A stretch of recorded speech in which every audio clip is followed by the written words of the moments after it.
Good evening, everyone. Welcome to the 38th episode of Toast the Talk on the Toast Network.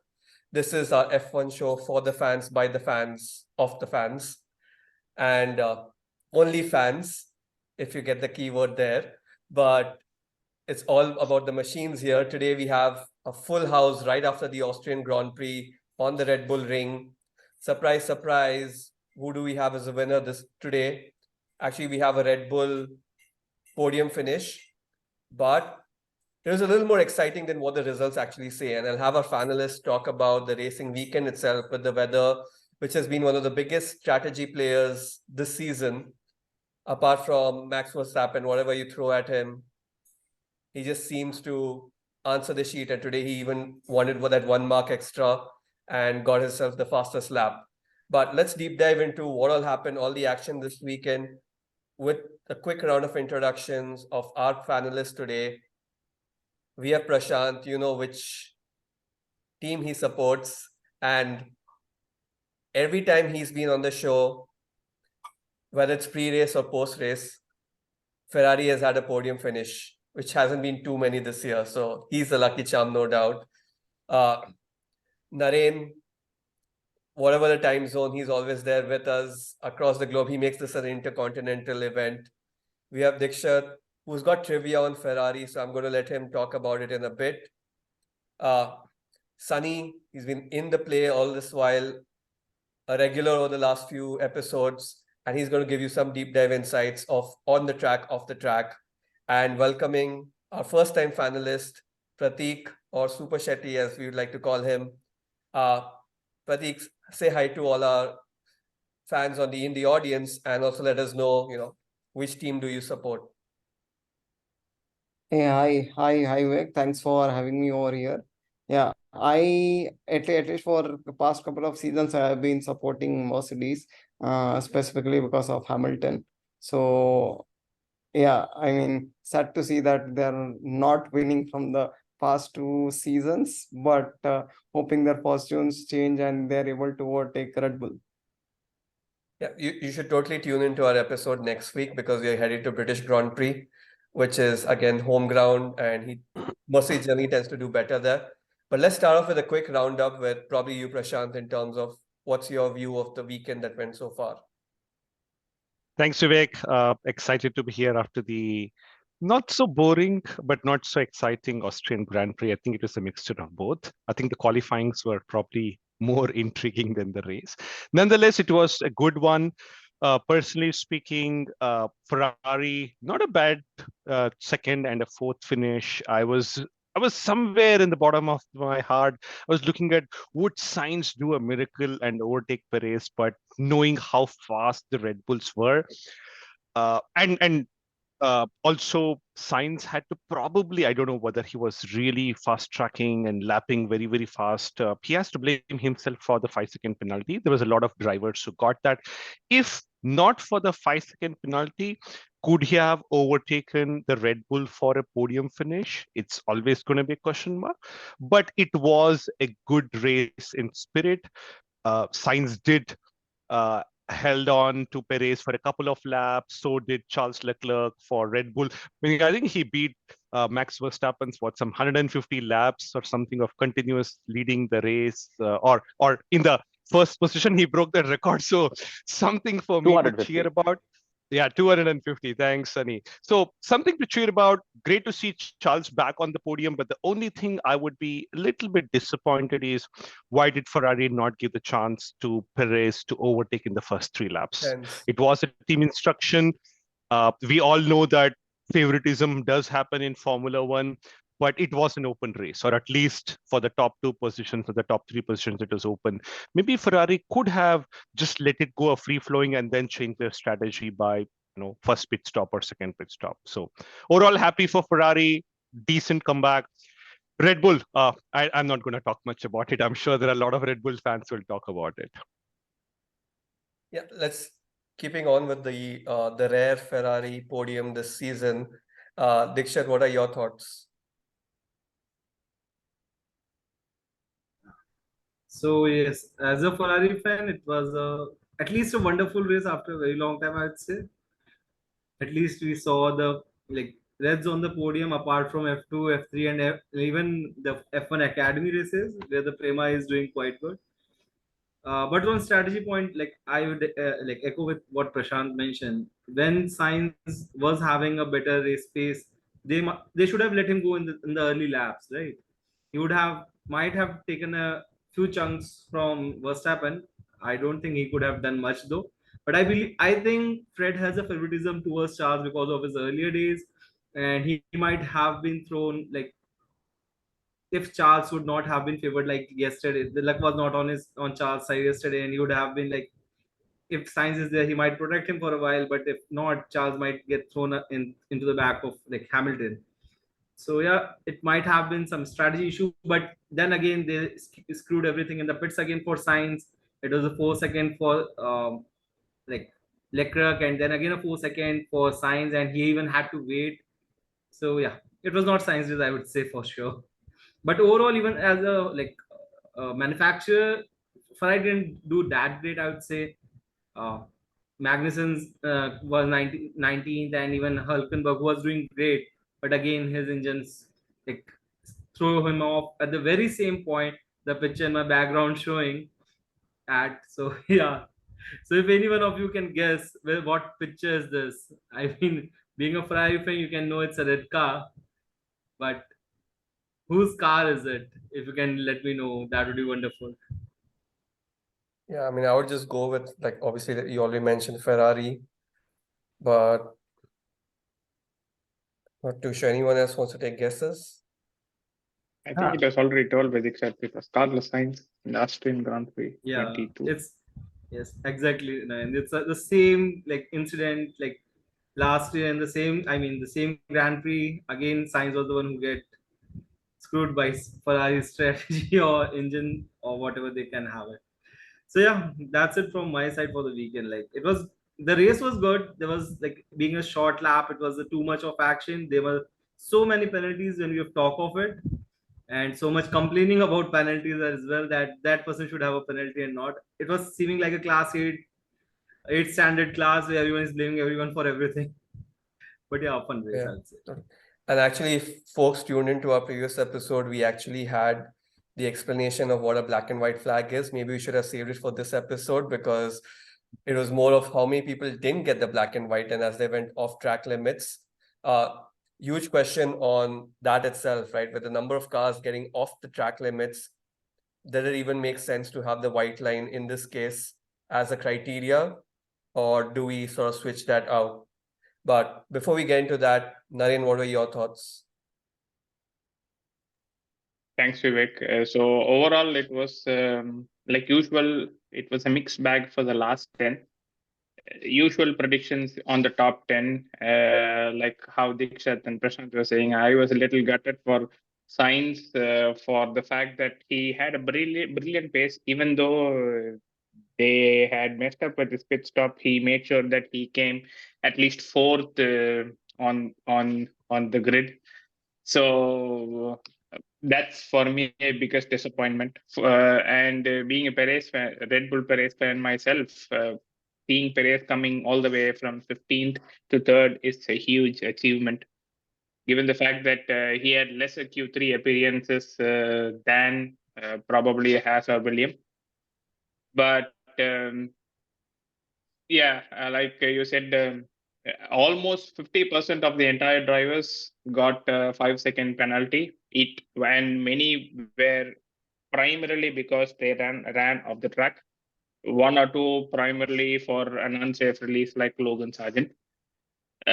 So this is, I believe, a question to be asked by the stewards themselves, because they are rethinking on what should be the penalty limit with respect to what is happening. Because first 3 races they were having penalties for serving a penalty, which means that inside the pit lane you should not touch. So after 3 races, you see it just flew off in the air. Now you have this coming up. Probably they will do it for the next 2 races and it will fly off and they'll come up with something else. I believe there is some inconsistency with respect to how the penalty is being awarded. That's still a gray area for a lot of fans, but yes, that's what it is. So overall, I like the race, and for me, Lando Norris deserves to be the driver of the day.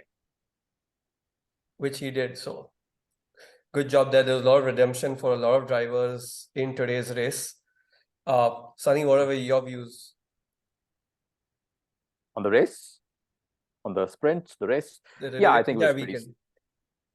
The entire week, it was pretty standard. You know, the going into the weekend, we had the bookies' favorite on Max Verstappen once again, and once again that turned out to be the case. As we've discussed in the previous podcast, we don't really know who the second best team is yet. Today, it was clearly Ferrari. Even yesterday during the qualifying session, and during the sprint session, maybe not during the sprint session, but overall during the weekend, clearly Ferrari was the second best team. That was not the case 2 races back in where it was quite clear Mercedes was the second best team. In Canada, where it looked like Aston Martin and Fernando Alonso was once again second best behind Red Bull. So, you know, if we exclude Red Bull Racing from this championship, we've actually got a cracker of a championship. I thought the race was very exciting in the middle, the mid-pack. You had 3-4 cars approaching the same corner, all of them taking different lines. Of course, none of this was for the lead. This was for the lower positions. But if you look at it from a racing point of view, it was cracking racing. Who is the second best team? We don't know. If Max was not leading the race, it would have been very close between Checo and Charles. We would have Checo catching Charles. Sainz would have to play teammate or rear gunner. That would have been another intriguing story. Lando Norris was also in the mix this time because of the McLaren upgrades, which incidentally were only on his car and not on Oscar's car. So now a McLaren going to take another step forward. Are we going to have one more contender at the front of the race, at the front of the championship? That's for second place. I thought there was a very interesting and intriguing number of storylines, both on the track and off the track. I hope we discuss the off-track issues as well, because there was a lot of drama. And on the track, it was, I thought it was a very good race, excluding, of course, the standard race win for Red Bull Racing and Max. Before we get into all the off-the-track drama, I do want to, one team that got upgrades a couple of races back did decent, I would say, over the weekend. Today, probably not as exciting as we would have expected them to be. But Prathik, want to hear your thoughts on the Mercedes performance this weekend? Yeah, the Mercedes performance wasn't that great. I mean, although Hamilton just lost, I guess, 1 or 2 places compared to the starting grid. But overall, I guess they messed up on their pit stop strategy, because till at least the second pit stop, he was at least at the 4th place, right? So they went down. Also to add to some of the points which others said, I agree that there were too many flags or penalties given this weekend, right? And most of those was specific to one particular area of the track where people mostly went outside the track, right? So probably it's also for the Australian Grand Prix to look and see if they can somehow put some kind of a slightly better marker or some other barrier, so that people know that they're not supposed to cross. Most of them I saw was at one specific weekend. And also to adding to Sunny's point, yes, I mean, not just excluding Red Bull, if you just exclude Verstappen, right, the remaining all drivers are also pretty close, right? It's not that Perez is really too many points ahead of the 3rd place guy, right? And also, yeah, I liked how Perez this week, he was at 15th, and he ended up in the podium, right? So that was also good. However, Perez did have the best car by a long way. So, yeah, you could say it was good, but at the same time, it was expected, because if Perez had not got onto the podium, that would have been a question mark, actually. True. Speaking of Max But still Verstappen's domination, but still 15 to podium is still a good achievement, I would say.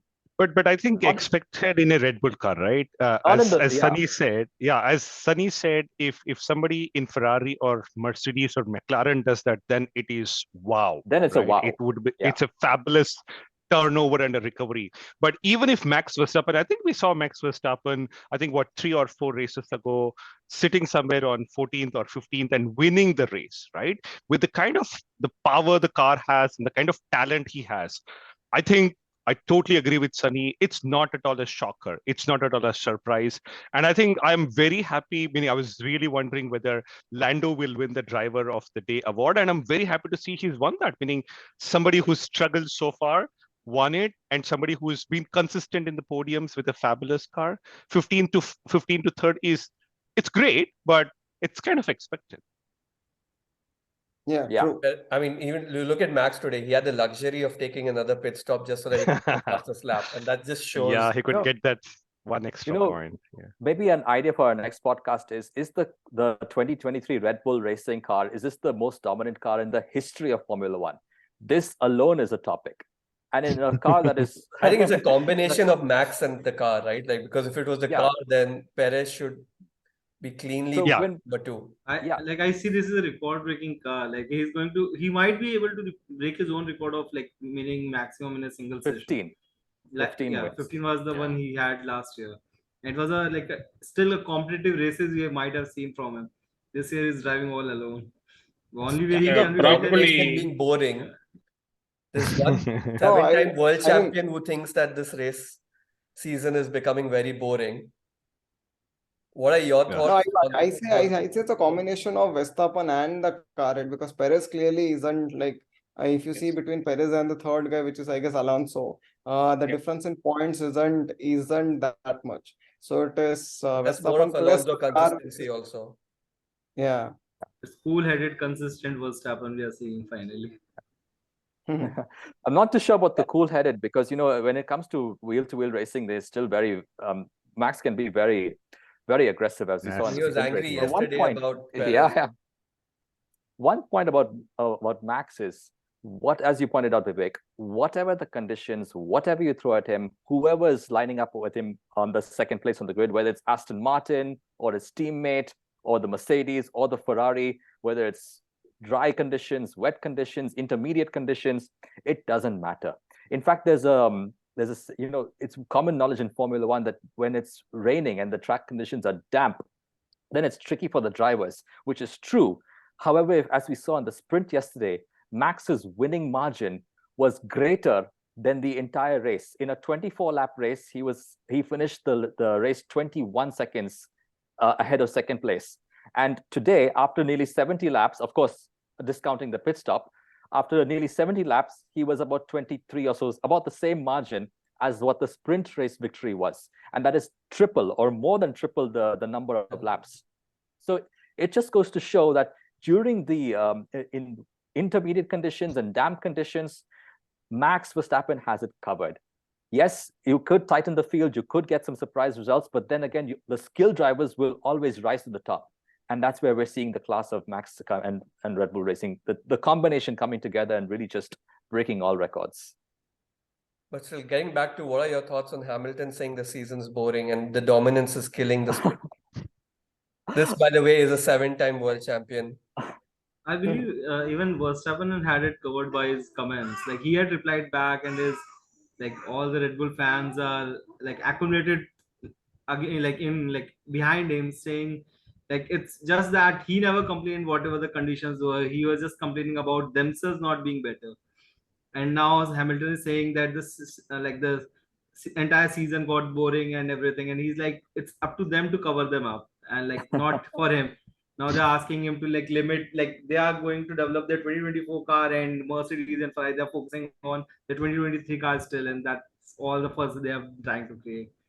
So I'm with Max on this side at least. I want to check in on Naren's thoughts on this.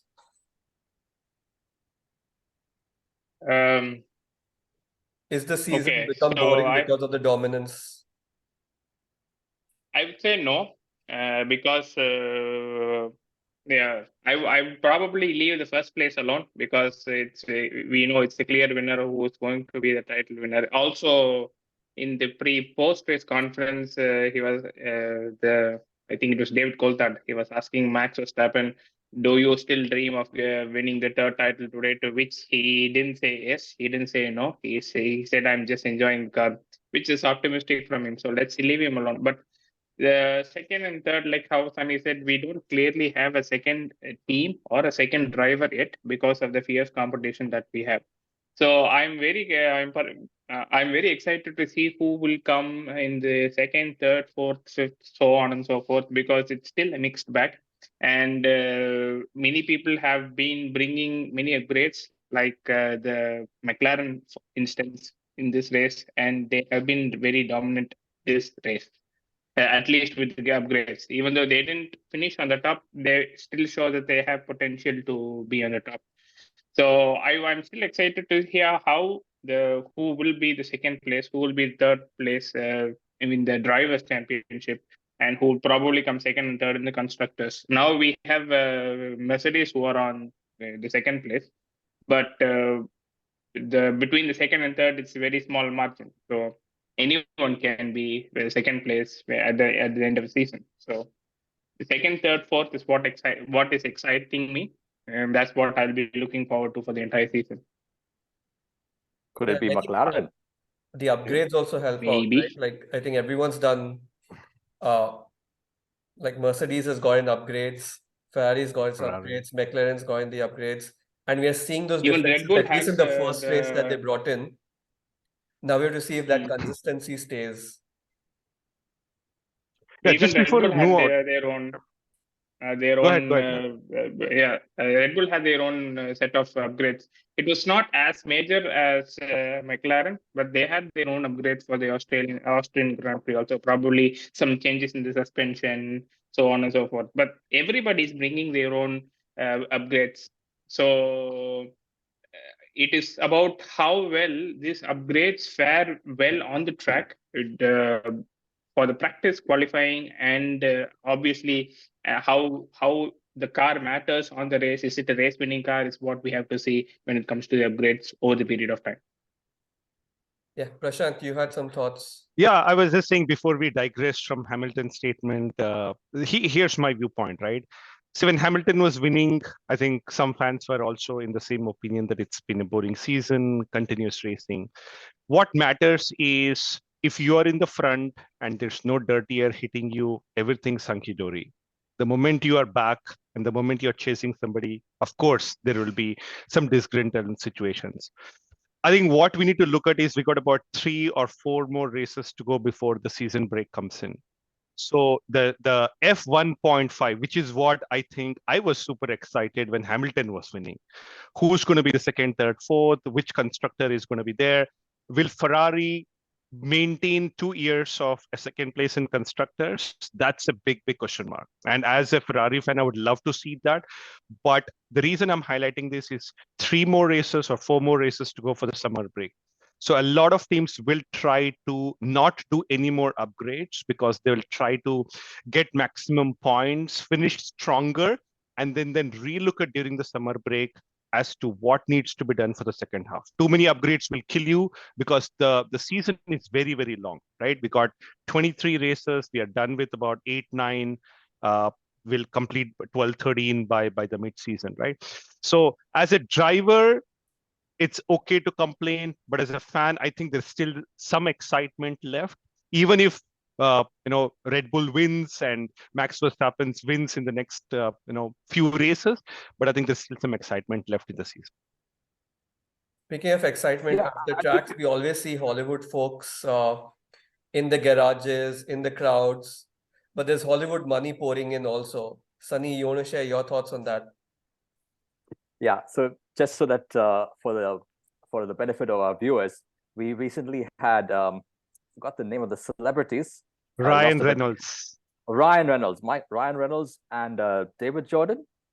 Ryan Reynolds and David Jordan investing more than $200 million into Alpine for a minority stake, which values the Alpine team at close to $1 billion. So if you want to enter, if you want to know what is the worth of a F1 team, it's about $1 billion. But those numbers aside, what is interesting over here is we have now Hollywood money coming in to Formula One, wanting a piece of the action because arguably the popularity of F1 is at an all-time high.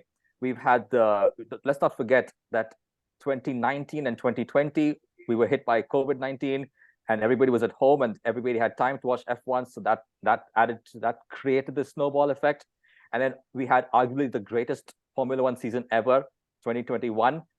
where we had so many new viewers and such an exciting championship never seen before. So this is a really, really high point for Formula One. Formula One commercial holders themselves are looking to sell the entire business of Formula One, because you want to sell when the price is high. So on that wave, we have these celebrities coming in from Hollywood, investing in now Alpine. This is interesting because we've spoken so much about McLaren, Mercedes, Ferrari, etc., upgrades, but not so much about Alpine. So Alpine could be the silent, the dark knight over here. You have this new investment coming in, which we knew was coming, was known around this paddock. But now that this investment has actually come in, and Alpine has this investment and this backing from some of the top Hollywood A-listers, they would be inclined to deliver the goods.